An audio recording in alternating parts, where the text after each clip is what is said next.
in my life, I think I've experienced enough really weird stuff happening where it's very difficult for me to believe in the more mechanical view of the universe that is just everything that is around us is just, matter, bodies. Once you're dead, you're dead. There is no consciousness, there is no soul. This is Synchronicity. This is Synchronicity.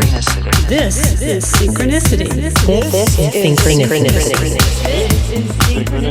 This is Synchronicity. This is Synchronicity.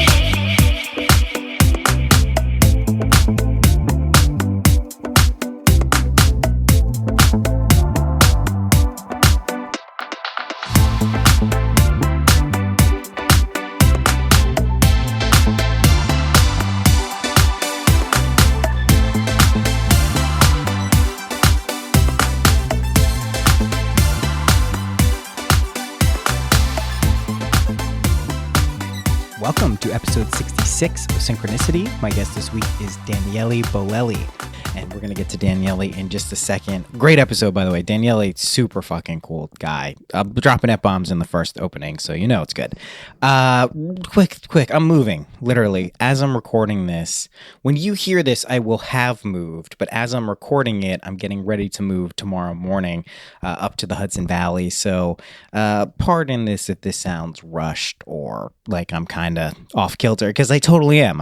Moving is a huge thing for me. The last time we moved, I developed unconscious pain in my neck and arm, and my poor wife had to do predominantly most of the packing, actually probably all the packing, and drive U-Haul down herself. So she's incredible, and I have psychological issues. But this move is going much more smoothly so far, so I'm looking forward to that tomorrow. But again, apologies if this sounds a little weird.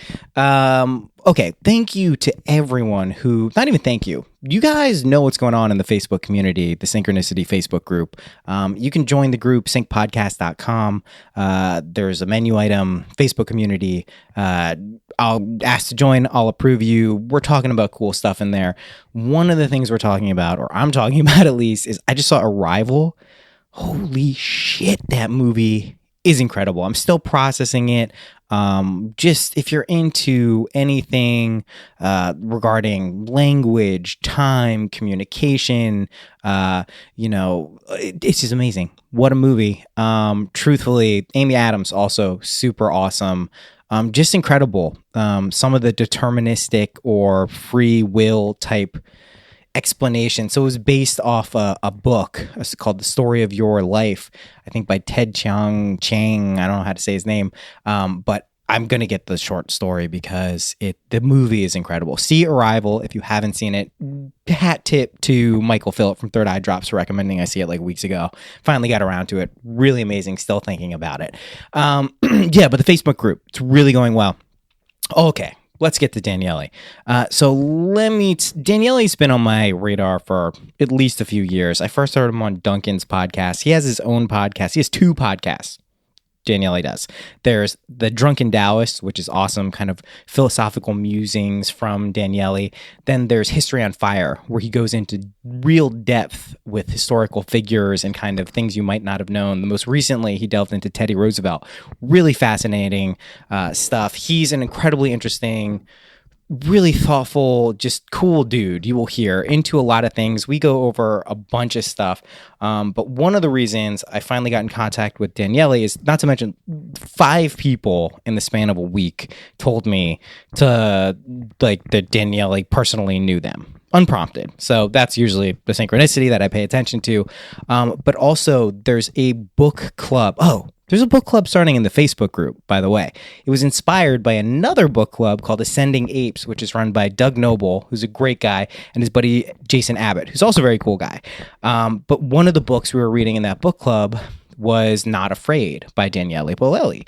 And it's about the story, essentially, it's about Daniele's, constant battle with fear and how that kind of manifested in his life in a bunch of different ways, but particularly it's about a very tragic story of his wife and mother of his child passing away from a very sudden diagnosis of brain cancer and then dying not too long after, which is, I can't even process. This is the stuff that keeps you up late at night, worrying about your loved ones, that this has happened to them. And Daniele went through it. And, him writing about it and talking about what that was like for him and what it ultimately taught him. And, one of the things I love about Daniele is there's really no bullshit. You'll see a lot of pictures of him on the internet with his middle finger up. And, some people will see that and they'll go, oh, that's not good. But really, it is just kind of like, I'm still here. I'm still standing after all this shit that has happened in my life. And you'll hear that with Daniele. We get into some cool discussions. Daniele, like some of my other guests, they don't hedge their bets in any particular way as to what we're doing here on our earth necessarily, or what the meaning of life is, which I think is probably the wiser way than what I do sometimes, which is speculating or lean in a certain direction. But we get into some back and forth on that. We talk about the function of suffering. We talk about MMA and kind of physical expressions of being a warrior and how that relates to psychological states, and actually how it really is one and the same thing. I'm not a huge MMA fan, really not at all, but reading Daniele's book and knowing people, friends who are into it and compete, I have respect for it, that's for sure. So really, it's a cool conversation. I really got there's nothing else to say. I'm going to get ready to move. Thank you to everyone who's subscribing, rating, reviewing Synchronicity. I really appreciate that. Stay tuned for this mindfulness project, sound meditation. Did I say sans meditation? I'm all over the place with these pronunciations today. That project is coming out soon from MindPod Network. You can join the Synchronicity email list, the MindPod Network email list. There's so many things to do, or potentially do. But if you join one of those, you will be updated on this really cool project. We have contributions from people like Duncan Trussell, David Silver, Sharon Salzberg, Tara Brock, Jack Cornfield. It's really cool. I know you guys are going to like it. So that's coming up. How about I stop talking? How about that? Get ready for Daniele Bolelli. Here he is.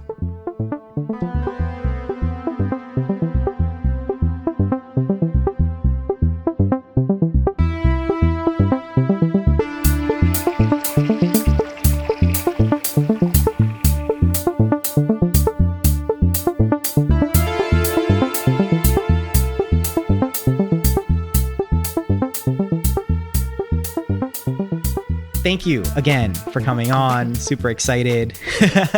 So let's jump right in. I read your book as part of this wonderful Ascending Apes book club that Doug, who I got introduced to like a month ago, they started with the Joseph Campbell book, which one of my favorites, Hero with 1,000 Faces, and then it was your book, Not Afraid. And just, I was mentioning to you, I've known about you. You've been on my radar. You've been on my buddy Duncan's podcast. I've seen you on the airwaves. You have two excellent podcasts, History on Fire and The Drunken Taoist, and are just a really interesting guy. But your name started popping up everywhere. And this podcast is called Synchronicity. I pay attention to synchronicity. And it wasn't just like, hey, well, I knew you knew Duncan. I knew you knew some of my other friends, but my buddy Yoshino, who is on my podcast network. It's like, yeah, I know Daniele. My buddy Ben Kovacs, who runs Guardian Gym. He's like, I know Daniele. I'm like, what the fuck is going on? This is so weird. So I'm super excited to have you on. But in reading your book, one of the things I quickly ascertained, because you explicitly say it, is you're not one for the small talk. You're not one for the bullshit to kind of like, talk about things that aren't actually important, which I love, because the most important conversations I feel like I've had in my life are with the people who don't really, it's nice to talk about the weather and how that cosmically can fit into our picture, but I really don't necessarily care about the goings-ons of the weather. So I wanted to start with the meat of your story, at least as it pertains to this book, Not Afraid, which is let's just start like all cards on the table. Let's start with suffering. I mean, you've had like a crash course in suffering in your life in some serious ways, and how you've kind of transmuted that and how it's shaped your philosophical perspective. I mean, in the book, it becomes very clear it's transformative and cathartic, but I'd love to hear, what's your take on suffering? Does it have a function? Why do we do it? What's it like? What the fuck is suffering?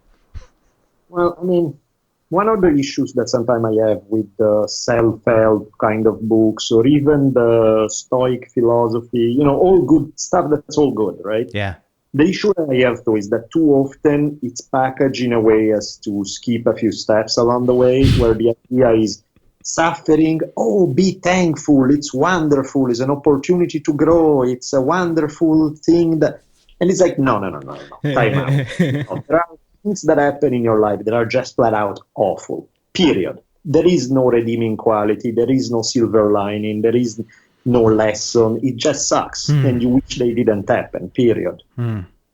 Once we accept that, then we can look at, okay, but what's the alternative now? Do we want to really just stare at our own navel for the next 6 months complaining about how unjust the universe is? No, we probably don't. So let's figure out what we can do from here and how we can turn a horrible situation into something better. That I have no problem with. I find it disingenuous when people skip that step and somehow they make it sound like it's all wonderful. There are no bad things happening. They are really just lessons in disguise. And it's like, no, rather not have learned those lessons. But if we are here, okay, then we might as well dance and see what we can do with it. Yeah. And this is a tough thing because there's a famous quote from my guru who doesn't have a body. He's dead, but one that was shown to me named Karoli Baba. And he has this saying that's bandied about a lot. I think with varying levels of awareness, which is it's all perfect, which means that everything is perfect the way it is. And I think if you take that at kind of its saccharine Facebook meme way, you'd be like, oh, everything is great. Just don't worry, be happy, which is at sometimes wonderfully practical and helpful advice, but at other times totally wrong. Like when you experience the death of a loved one, it's not a don't worry, be happy moment. And to insinuate that is dismissive and insulting. But this aspect of everything being perfect in the sense of these are experiences are there for a reason. And now this is why I'm also interested to talk to you, because your book, you've dealt with the situation, which is the death of your wife. And I'm truthfully, man, like I wanted to say this when I was reading the book. I'm so sorry. Like I know it doesn't mean anything, but I want you to know that you're writing about it and expressing it. It's not silver lining, but it helps people, right? I mean, these are questions. I am fortunate enough, my wife and my son are healthy, but I deal with the same existential questions that everyone deals with. God forbid something happens, there is something that goes wrong, and seeing someone like you who's gone through it and not saying like, oh yeah, it was great, oh yeah, I'm such a blessing, but really going through and showing the human emotions that go through this and how you've come out of it. And the book is called Not Afraid. So could you talk a little bit about, I want to hear about the idea of shitty things happening essentially for no reason, and then also how you personally dealt with suffering in your life and how that impacted, you at the time and then where you are now. Sure. I think the no reason aspect is another one where I tend to clash with the self-help approach. Yeah, I love it. Too often you have this everything happened for a reason kind of thing. Yes. And of course the reality is none of us know anything because we don't That is true. That's true. Is any reason or not saying. So there may not be, nobody knows. It's really a statement of where you decide what you choose to believe about the universe. Yes. We don't know. It certainly doesn't help to tell somebody, oh, it's everything happened for a reason, because it's like it sure doesn't feel that way, whether it does or doesn't, it doesn't feel that way. Yeah. And it doesn't help, because it's like, yeah, what's the damn reason for babies dying of AIDS at 6 months old? Right. What's the damn reason? Don't give me the everything is happened for a reason. Yes. Let's look at what one can do in those situations, Yes. rather than trying to sugarcoat it in some kind of cosmic significance that doesn't really seem to be there when you first look at it. So yeah, that I don't dig, this idea that there's a cosmic plan. That does not mean that I don't think that there may be a cosmic plan. No, I get it. I totally get it. That's a different thing. Maybe there is, but let's not even pretend like we know or we feel that that's a fact. Yes. So there's that. And then the issue of obviously, one of the things that until horrible things happen in your life, and inevitably horrible things happen in everybody's life. Right. There's nothing Some people have worse luck than others, but ultimately nobody gets free through it all. Eventually bad things happen in everybody's life. Facts of life, right? The issue is when they hit you and they hit you hard, it tends to sensitize you to the fact that our illusion of control, which is a very, we all want to control the circumstances of our life. It's the most natural things in the world. We want to be safe. We want to have things. And we realize that there really is no safety, that there really is no way to control and make things always pleasant and good, because we live in an impermanent universe where everything eventually goes to hell and that's it. So it's that changes a little bit your psychology, because you realize that there's no way to hide, there's no way to protect yourself. Right. So all that energy that you spend being afraid and trying to protect yourself is kind of wasted, because you're not going to be able to in the long run. Right. Then, sure, you may not want to get into the most reckless life decisions ever, and you may want to have a healthier and longer life, but in the great scheme of eternity, it doesn't really make a difference if you decide to just jump without a parachute at 16 or you live till you're 80. Sure, one sound a lot more appealing, but the reality is everybody still dies. Yes, everybody sure. still loses everything that we experience in this life. So in some level, that leaves me with two opposite feelings at the same time, depending on what mood I'm in. In the best of days, it's very freeing. It's a sensation where you have this feeling of, I don't have to be afraid anymore, because the reality is there's nothing I can do about it. Exactly. Afraid, Yeah.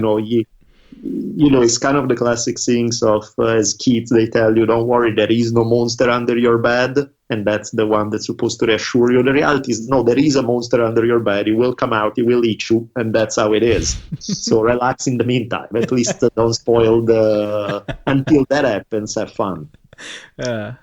And that's the good days, when things hit me in the right way. Of course, there's also the other feeling, which is this existential anxiety, realizing that, there is no safety. There is the monster will come out of the bed and eat you. That does not sound like fun.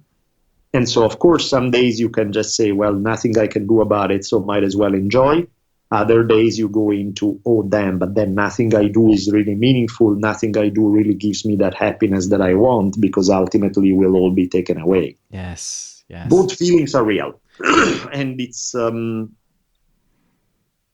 of hard to, if this was the picture perfect Simon & Schuster book crafted by 7 publicists you would have a clear arc of trouble, drama, existential anxiety, and then you hit the moment of conflict, and then you come out at the other end, and it's all rainbows and flowers because you figured out the way to defeat fear forever.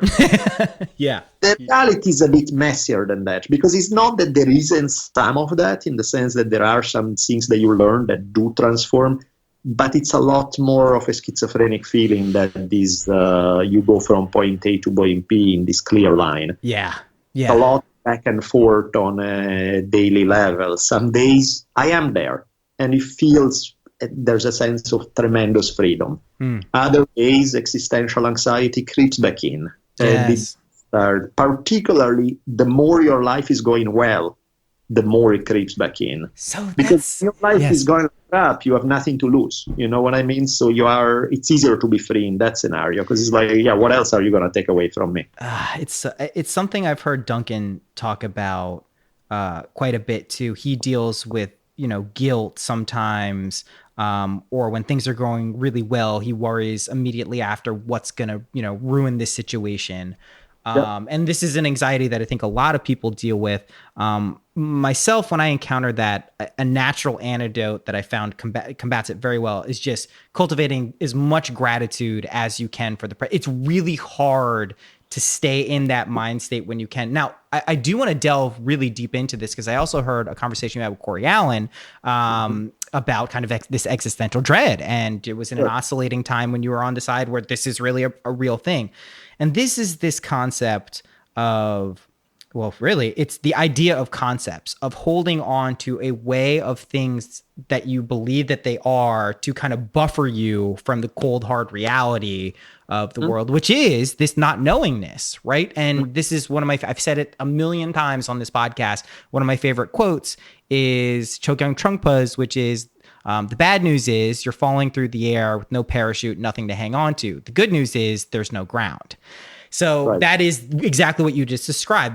This dread on one hand, holy shit, I'm falling and there's no security. I actually can't count on anything. These things can come out of the blue and just totally fuck me over. And then on the other hand, this freeing liberty, well, even though I'm falling, I'm not necessarily going to smack the ground because I don't have to worry about any of that because this is just some state that I'm constantly in.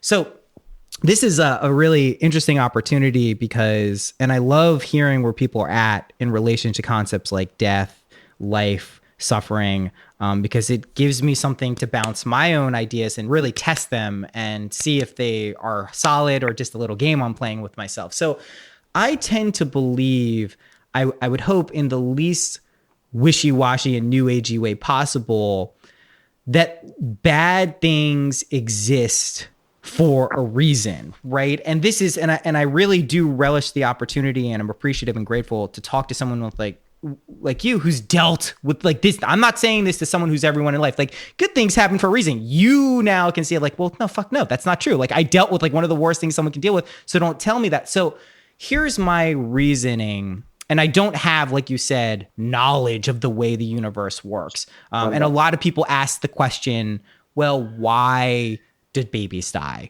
Why do horrible things happen? Why are there starving children in Africa? And I don't say this as a causative, correlative thing, but I say, well, thought experiment.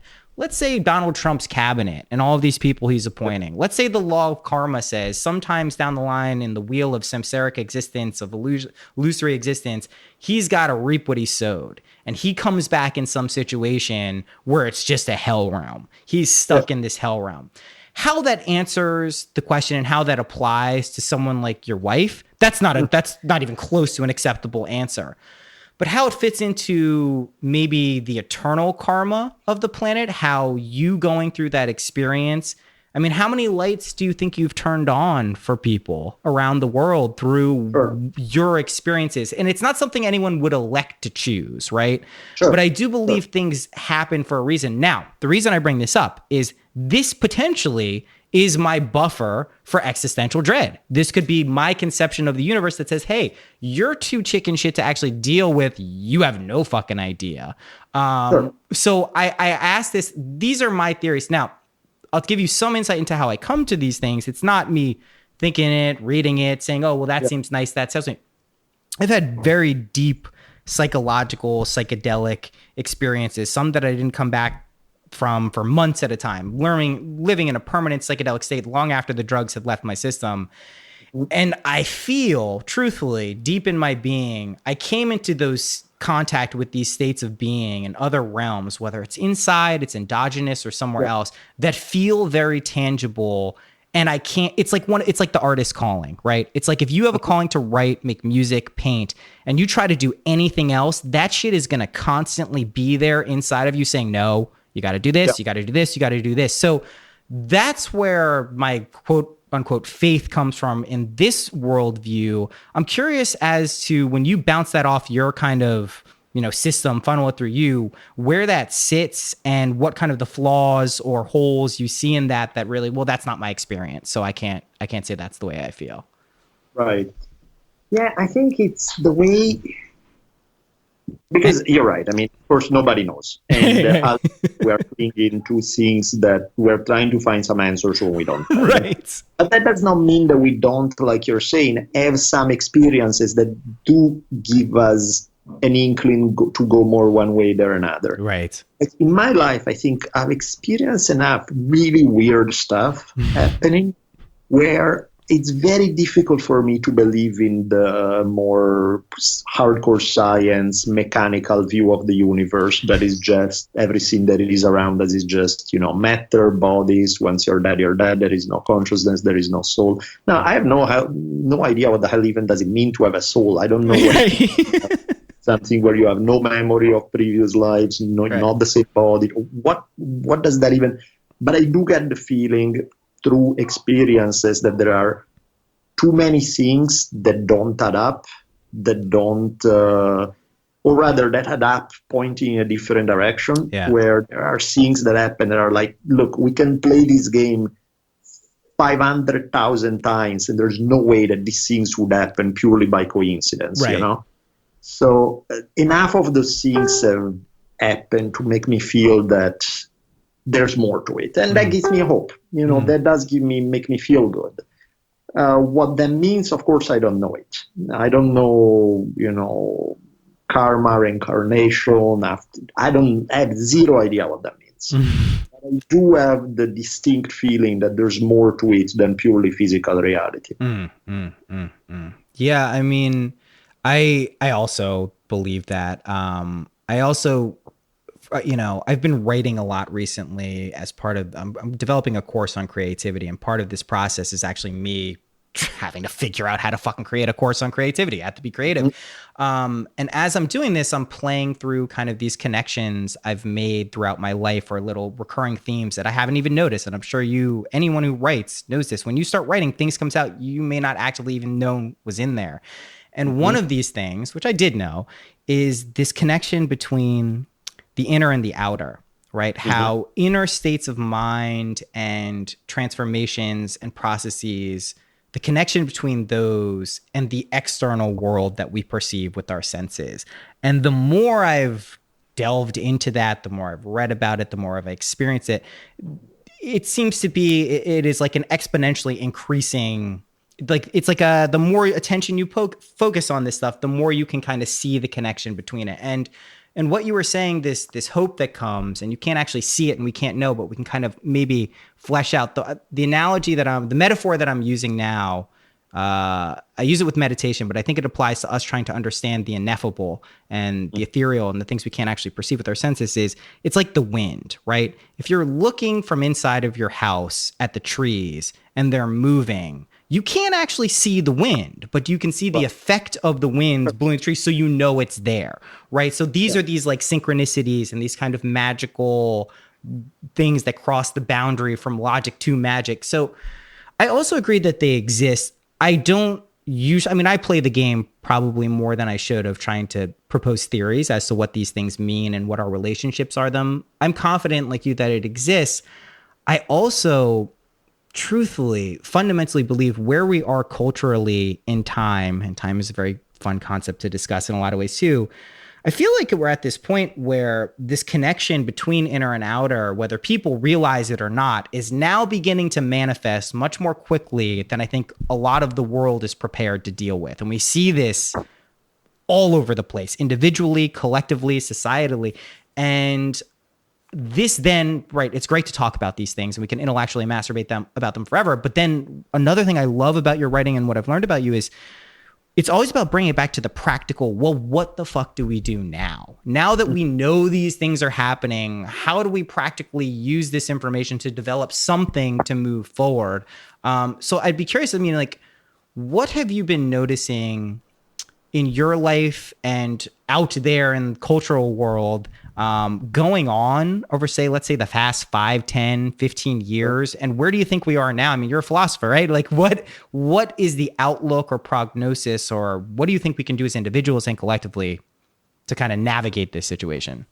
Well, I mean, to me, it looks like we need to, because the conditions of life have changed so much over the last 200 years. You go from being primarily farmers on the land to people moving to cities, having industrial job, to new technologies that make, from TV, recording, internet, all of it, everything is changing at such a speed that people, of course, have not even gotten used to how to incorporate some of these technologies in their life where they can get the best of it without the damage of it. Right. We're still figuring it out. So we're figuring it out on 10,000 different levels. I think that we need to, in order not to go insane, there are a few things that need to be done at a social level as well as an individual one. And a few key topics that come to my mind would be, one is community. This model of life of living in nuclear family, everyone in their little apartment, and the next one that it's not how human beings are built. We are built to live in tribes. We are built to live in communities. We're not built to live in nuclear families. So figuring out how we can redesign our jobs, our cities, our dwellings, our everything to bring back the best of tribal living. Now, there are also problems with tribal living because, of course, if you get stuck with a group of 100 assholes somewhere and don't know anything about anything else, it's not a good thing. No. Having internet, having access to a wider world out there, having choices of getting out, it's extremely good. The question is not this or that, is how can we take the best of both models? Being perfectly interconnected when you don't know anybody in 100 miles radius around you is not a good thing. Being knowing everyone you grow up with in that tiny community but having no connection with the outside world is not a good thing. Let's take the best of both. So one is definitely about community and structure of living, who you live next to, what. Along with that, I think there's a relationship with food. The fact that, the majority of our jobs are going to disappear in the next 20, 30 years. There are going to be a bunch of people who have nothing to do, literally, and the overwhelming majority of people don't produce the food they need to live. That need to change. Not saying everybody need to become a farmer, but there has to be, again, some kind of system where, at least partial, if not for all your food, that there has to be more direct connection between you going out, planting stuff, getting it onto your table, cooking it, eating it. Yeah. And that's like 99.99% of human history has been that everybody need to figure out a way to get their food, not simply through money, and that has changed. Yes.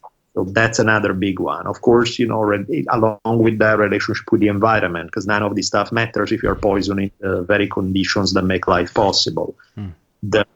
So there are a bunch of different ones, but I think these are some of the key ones. Yeah, I mean... And they're all intertwined because they are about dwellings, physical structure of do we keep building apartment buildings? Do we have more like micro villages within a city? Do we have land connected with food, connected with health, connected with environment, connected with what kind of jobs allow you to have that type of life, Yes. It's a full redesigning of the way we live modern life, which does not mean we have to cast away all the good stuff of modern life, because there's a lot of great stuff, and who the hell wants to go back to the 59? That's not the goal. But it's about figuring out how to integrate the best from other modalities with the best of the current lifestyle that's available to us. We're having a little pause in the middle of episodes now for me to tell you about some cool stuff that's going on. There's a book giveaway this week. You can win a copy of Daniele's book, Not Afraid. You do that by joining the email list, syncpodcast.com. Join the email community. I send you updates about stuff, nothing intrusive. It's not bad. They're emails I would enjoy getting, so I hope you do too.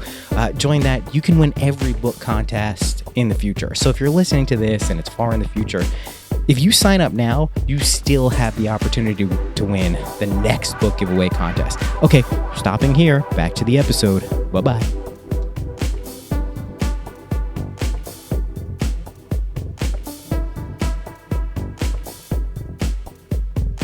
Yeah, I mean, what you're saying, all three of those things, obviously, incredibly important. And what you're saying is it just... I feel like we're at the point, not everyone, I don't like to generalize, but a lot of people, they're past the point of, questioning, is this okay? A lot of people are like, this is not okay. This is not okay for so many reasons. This is not okay. Whether you need the avatar of Donald Trump saying this isn't okay or not, people are kind of past that point. But now what you're saying is you've done the work and have identified these are three pillars that we could transform or begin to integrate in a different way, create different paradigms that help our society.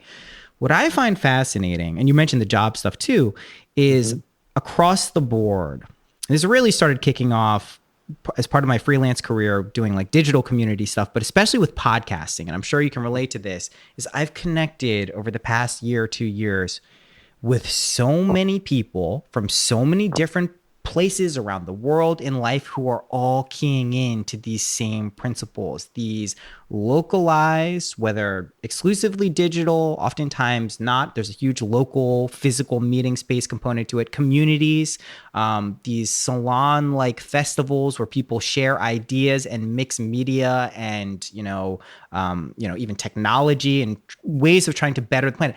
You're seeing this pop up almost like kind of like mushrooms all over the world, with people having these kind of notions, some of them aided by psychedelics and marijuana. I certainly fall into that camp. But others just, it is a consciousness that seems to be permeating as kind of like, this needs to happen, guys, because if this doesn't happen, and whether it's Gaia, whether it's the earth saying this, or whether it's us collectively as a species, the collective unconscious, who knows? But I noticed this too.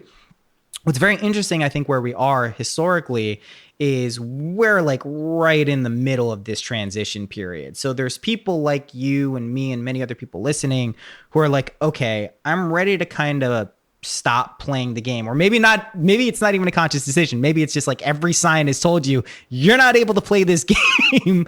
Now It's time to create a new role and system.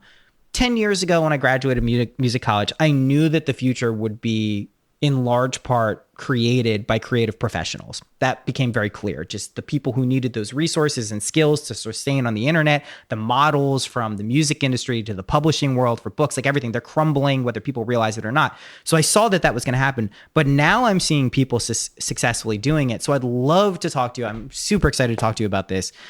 Your career has taken many twists and turns, and you also had something that I've seen from so many different people who have been in the academic world, this butting of heads with academia proper and how things are taught educationally, scholastically throughout the world, and how you synthesize, distill, and facilitate information and communicate that. So, talk a little bit, if you don't mind, about your professional and kind of, your service and work life and how that is kind of integrated into your life philosophy and everything else. Cause you're walking the walk. And it's one of these things where I talk to my friends, some are on the side who've taken the plunge completely. Some are like me who are basically being pushed off the ledge and taking the plunge. And then some people who are on the other side, like, I don't know. And some people are like, what are you talking about? I don't even know. So I'd love to hear from your perspective, what that's been like in your life. Well, I mean, these on one end, we can criticize the existing system from here till when the cows come home, and it's not gonna, it is what it is. It's, right. It would be kind of unrealistic even to expect for, like, institutions don't create anything. That's not the way they are designed. They are a bureaucracy.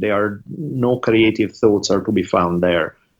And they're obviously dying because, the reality is that a lot of the systems of the past no longer work. They don't work in art, where you have, the recording labels that used to determine who becomes a musician and who isn't are dying. Publishing companies are dying.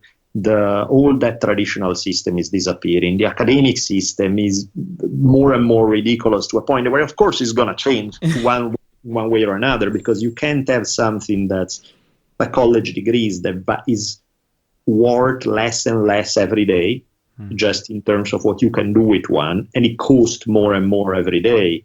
There's a point where it's just not working. Yeah. Sorry. Stupid. Yeah. And so there's that. There's the fact that because thanks to internet there are new possibilities in terms of education. Like, the only reason why colleges still exist is because they have credentials and they can give you a degree. Because in terms of getting an education, you can get it in a million other ways. Right. Probably we also need to figure out alternative way that people can be recognized for the work they do, and also the personal aspect of it. Because one thing that sucks about online is lack of personal aspect. Mm-hmm. That part is no good. So having some kind of physical place where people can meet, where even if you're doing stuff online, even if you do, but have a component where you actually get to see people eye to eye, that helps a lot. So that's, but yeah, it's going to change. How it's going to change is anybody's guess. Of course, the change is not going to come from within academia, because those guys are going to resist the change in every way possible. But that's kind of where it's at. So, I mean, we're talking about so many different systems, whether it's educational, political, all of these institutions that exist. Like I play this a few years ago, I bought Bitcoin because I quickly grokked the principle of Bitcoin, which is it's a deflationary currency, not attached to fiat currency. So theoretically, it should always go up in value as long as people ascribe value to it. I was like, all right, I'm going to buy it. It's pretty cheap. And it has gone up. This is an example, though, of people detaching from existing systems while using certain economic principles in that to kind of do it. And I couldn't agree with you more about, I haven't seen in my life top-down change really ever. Before I was born, there's some at least politically that happened, and I know that it can happen slowly but surely, but I don't rely on outside institutions to fix things for me, right? And I think this is also a clever way, if you're dealing with kind of political existential dread, to get around that. Don't worry who the fuck is president. Yes, of course it's going to impact a lot of people. And yes, as a white guy, I'm in a much more privileged position of not having to deal with some of the things that may be coming from that. But for the most part, that shouldn't affect your day-to-day consciousness. It is still an opportunity for you to do things on a local level. So, I mean, what has your experience been like? Because, I didn't actually know this was going to be a part of the book, but in Not Afraid, you get to the part where podcasting quickly became a tool in your life that really just kind of flipped the script in a lot of way. And I think, like you, it was relatively easy for me to understand that podcasting, more than just being kind of radio on the internet or a way to reach people, it is a potential way to tune consciousness in a particular way. And that, to me, when we're talking about new systems and paradigms emerging, I am very confident this is a huge part of it. The ability to communicate not only one to many, but many to one, and this two-way conversations that are emerging. I mean, that to me is a fascinating, change or turn that we're still in the middle of. Yes, absolutely.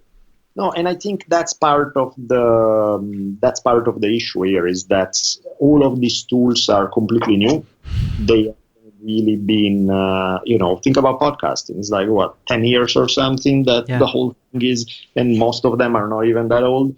So it's, and we're still, on every level, we're still figuring it out. Because, podcasting, we're trying to figure it out, how people can actually make a living with it or not, the economics of it, of course, there's also a degree of too many sometimes when you have like 30,000 podcasts out there, you start getting lost in the matrix. There are all of these aspects that are confusing to one degree. And again, confusing is the normal growing pains of stuff that's just how it is. Yes. I mean, that's how the game needs to go.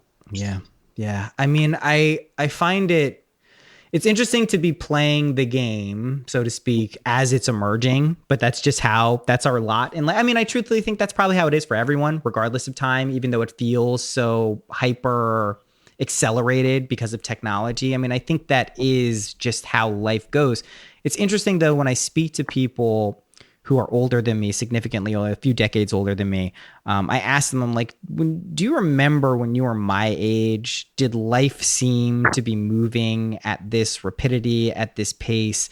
And for the most part, people will be like, no, it didn't. It seems like something qualitatively changed and we hit some point where things it's different now. Yeah. It has. It's like it has completely changed the game. And they're all going back. So it really is not about, that's why often you have this duality of people who resist the change and hate it and people who love everything about the change. To me, it's never about the duality. It's about this and that. It's about trying to figure out how can we get the best of different systems? How can we get the best of different modalities? So you're not going to resist the change. You can just try to direct it in the healthiest way possible. There's no stopping it. A, because it's unrealistic. B, it's probably not even desirable. And also, there's no... there is something about let's think where we want to steer it, though, because that does not necessarily mean that the change is all leading to the best possible outcomes. Of course not, right? I mean, I think a lot of these outcomes and a lot of these changes are inherently neutral, and it's up to us to kind of, determine what's going to happen. So what's important to you at this stage? And I also want to touch on, it's something that I actually don't really understand. I've never gravitated towards at all. And I know a lot of people really are into it, many of my friends, which is MMA. I am not, I'm a professional American football fan, which is my version of gladiators that we're basically paying to savage their bodies and paying them a lot of money to do it.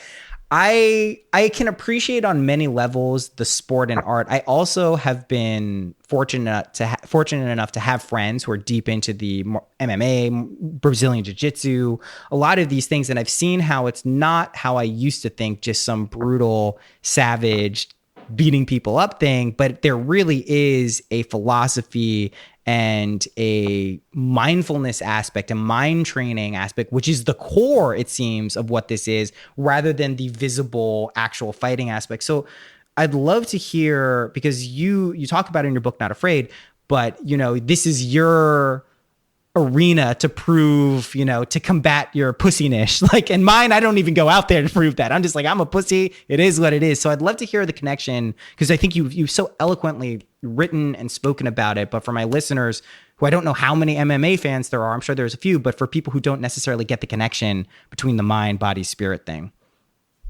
I think what happens is something like MMA as forces you to deal with fear. No hiding in the cage, so to speak. It's something that's scary. It's something that, you have on a very primal kind of level. It's scary because you have another human being who's going to try to physically dominate you. That's not a fun feeling by any stretch of the imagination. It puts you in a very tense kind of state. And so learning how to deal with that type of primal fear has a huge impact on your psychology, of course. The process of training itself, both the training for a fight as well as the fight itself, sometimes doesn't even matter how good you get. There's always going to be somebody better than you. There's always going to be somebody who smash you. And that feeling of when you realize that the other person has your cards, that they don't, they have your number, there's no way you're going to win. It's a hopeless fight. But just because you know it doesn't mean the fight is over. So it's like, how are you going to handle that? How are you going to handle this? And that's almost stupid mindset of just giving your absolute best, despite the fact that you know that the outcome is not going to be good, is also pretty interesting. Because, everybody can fight when the fight is going well, when everything is going in your favor. Right. The mental aspect kicks in when things are not going in your favor. That's where things become a little trickier. So that's the part that gets a little interesting to me, where on a psychological level, it does force you to deal with things in a way that you can't really get from most regular sports. So that's a difference. Is our recording? Can you? Hello. No, you can do whatever you want. Just don't sing or scream. I know, but I'm recording that. No, because I got kicked out by every room in the house already. Baby. Oh man, it's a funny feeling. Yeah. I was gonna say it's a funny feeling because my son's 7 months old, and I'm just beginning to have him to tell, like, no, I can't do this. It's funny when you have to say something like, yeah, you can be here, you just can't laugh or sing or smile. Hello. This is my room. Baby. Go into garden. No, I can't. Go into the bathroom. Maybe play. Just don't. Singing and I will make noise. I'm warning you. Give me 20 minutes. I don't need much. Okay, I'm just warning you, I will make noise because this is my room and this is Try my not to, okay? I will try, but I'm warning you that I probably will. Hey man, you can't argue with that. That's inarguable. Don't worry. Okay, baby, no more. Now I need 20 minutes, okay? It's totally cool, man. Like, don't even at all worry about it. I was saying it's just a funny thing to have to interact with. I didn't realize how much having a kid changes. Like, you remember when you're a kid, right? And like you wanted to do. It's such a funny. It's the trippiest thing I've ever experienced in my life. Yeah, man. All right, so let's. I'm gonna be mindful of your time too. Bring it back to what's important. I was on the MMA thing. Yes, the MMA thing. Yes. Yeah, it was kind of funny because I've been sort of obsessed with this the last 3-4 weeks because my girlfriend did their first professional MMA fight I saw that. On December 11th. Was that insane or what? I mean, like really insane. Like that was fast. Yeah, that was. Yeah, you don't normally see it in female MMA, that kind of knockout power. But that to me was interesting, speaking of the pressure. And because, before the fight, you see the people who go at their fights before you and they come back in the locker room and they were sitting next to you 10 minutes before and suddenly they come back and they are bleeding from their head. And there's a lot of pressure. Yeah. And it was interesting to me because I know that no matter how much I've done stuff like that, that pressure still gets to me to an extremely high level. I mean, I can force myself to walk through the paralysis of being frozen with that moment of fear. She was so damn focused. She was like, on day one, she was 10 times better than me, just naturally. In terms of that ability to handle that pressure was... Duncan Trussell he came to record a podcast at my house the day before or 2 days before the fight, something like that. And he used a word that was perfect for her because he said the whole energy of the house, she felt coiled. Right. And I was like, coiled, that's a beautiful word right there, and but yeah, the whole thing it's trippy. It's a test of character. There were other people who just crash under that pressure. There were people who just went out there and froze in their fight. And then she handled it amazingly. And I was like, okay, that's not just about fighting. That's about personality. That is about character and everything.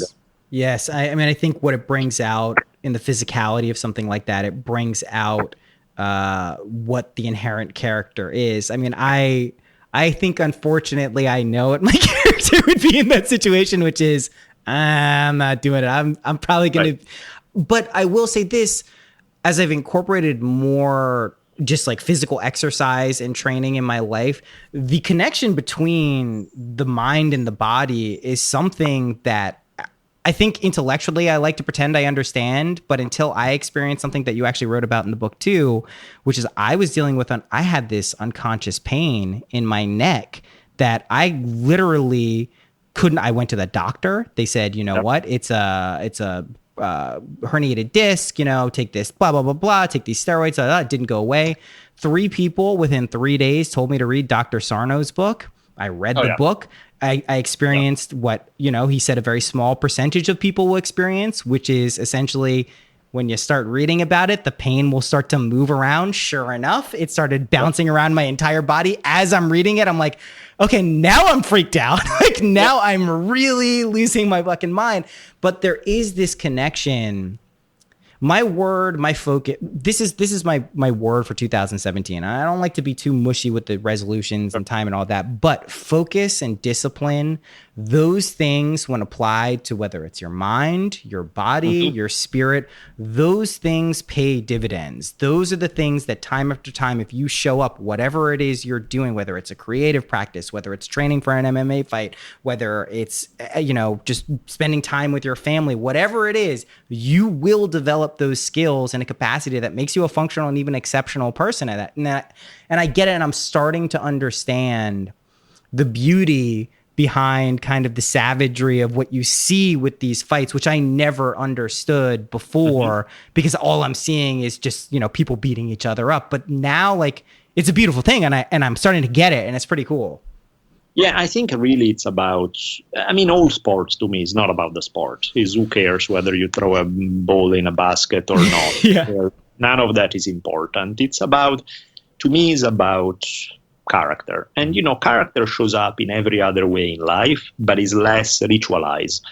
Sports is a place where in a very ritualized format, you see how people handle pressure, handle fear, handle difficulties, handle setbacks, handle, it's a test of will to some degree. It requires discipline, willpower. It requires you to develop all those characteristics that then, the problem with this is that most of the people who do sports do develop that only for the sports arena. And then when they get out of their game, they are the same idiots they were before. To me, the interesting thing is developing those qualities so that then you can apply them to life, because that's where it's really important. The sport is just a ritual, It's a ritual that's supposed to serve the rest of life, not the other way around. I mean, you just gave the best description of why I think I love sports that I've been trying to explain to people because I've had many women in my life. Like I said, I'm a football fan. Football, just to be clear, during the months it's on, ruins my life more than it doesn't ruin my life. I'm not very happy. The wins are okay. The losses are terrible. I've gotten better through the years. I say it's my biggest spiritual practice,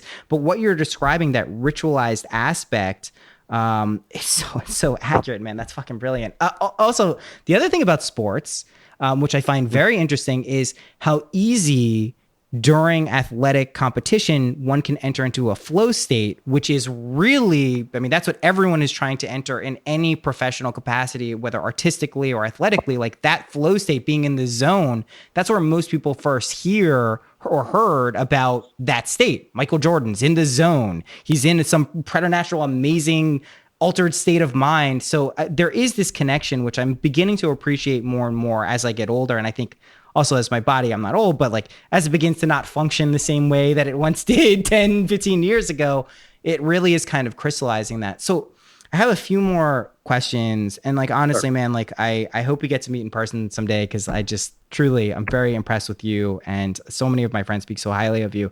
I want to ask you, before I get to my end questions, just what to you in your life, you're someone who has had a lot of experiences in a relatively short period of time.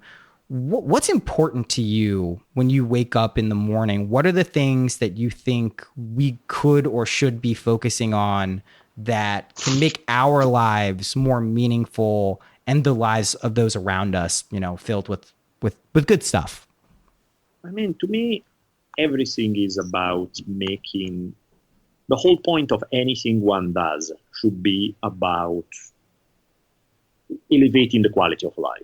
Because otherwise, who cares whether you know everything about this topic? Who cares they are the best at this field? None of those things are important unless they elevate the quality of life. And sometimes they don't. Sometimes people get obsessed with one field and they become an absolute genius in that thing. But that does not elevate the quality of life. If anything, sometimes makes it even worse because they are so obsessed that they completely overlook everything else. And that's always the danger, to get so enamored with the game that you forget that the game is really, it's just a piece that's supposed to help something else. It's not something of itself. So to me, anything we're talking about really at the end of the day boils down, does it help you have a better, more fulfilling, happier life for you and as many people around you, or it doesn't? That's the one question. And of course, we all screw up. There are times when we all do it, where we get so caught in that specific little game that we forget the bigger picture. I do it probably daily. And yeah, me too, man. Doing it less and trying to figure out ways to make it happen more. Yeah, man, I'm with it. And I think that's the best we can aspire to, is just that, right? If we're just doing that as much as we can every day. And like, I love that. I'm with you, man. I don't like people who sugarcoat it and say that that's what it's going to be like all the time. We oscillate. That's our nature as human beings, but those are all opportunities, the good and the bad, to cultivate what we think is important, whatever that might be. All right. My last few questions for you. What's your favorite color? I would start with red, followed by black. All right, cool. Popular choices. What is your favorite number? Number 8. There's Cool. some infinity connected with that I dig. I like it too, man. All right. What is your favorite animal? Animal. Probably wolves. Cool. I like the tribal aspect of wolves. They're pretty awesome. And then last question. What's a practical tip that has helped you in your life that you could share with people listening? I think a healthy thing that everybody should do is probably write down everything that you would fill your life with if money wasn't a concern. How would you spend your day? You have 24 hours a day. If you remove the stuff you have to do for a living, that's a whole lot more time than it would be otherwise. So if you don't have to worry about the stuff you have to do, what would you want to do? And then once you make this list, which can be so long and random, where there may not be that many patterns there, also then, unless you happen to marry rich or win the lotteries, also then trying to figure out how can I turn some of these things into something that I can make a living with, so I don't have to do the things that I don't want to do to make money. That's a hell of a healthy exercise, which I think should be taught in first grade, and then Yeah. we don't really do it, of course, but it's important. It's a big one, and most people are kind of clueless when it comes to these things. And ultimately, it's your life, so it doesn't really get any more important than that. I mean, that is the practical tip for actually taking action on some of the things we were speaking about these systems and paradigms and institutions maybe crumbling. Like, that's it. Figure out what you want to do. Be clear about your intention. Make strides. Because, and if you're like me, and I'm sure this has happened to you, like when you do that, it doesn't always work out the way you thought it was. And what you thought was going to be your passion in your career and whatever it is, or what you're going to do. But I guarantee if you just do it, something comes out of there that you're like, oh shit, this is it. I didn't. No, but that's why you shouldn't have one thing. You should have 50 things. The Joseph Campbell, follow your bliss. He was a smart guy. Dude, Daniele, thank you so much, man, for coming on. I'd love to do this again sometime. I really appreciate you taking the time to do this, buddy.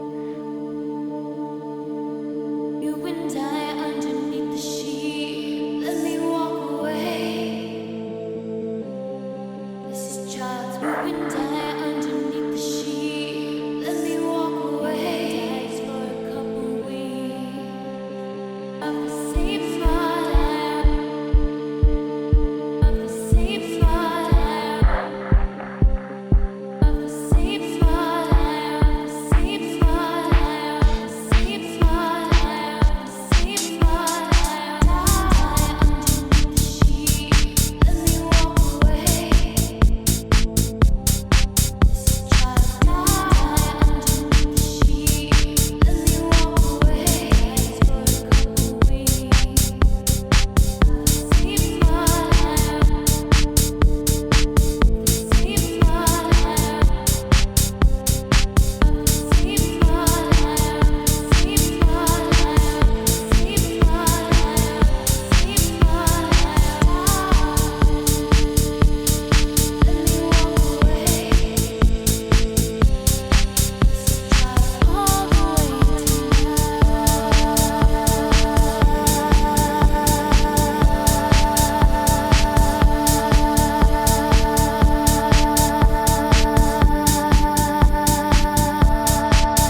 this show.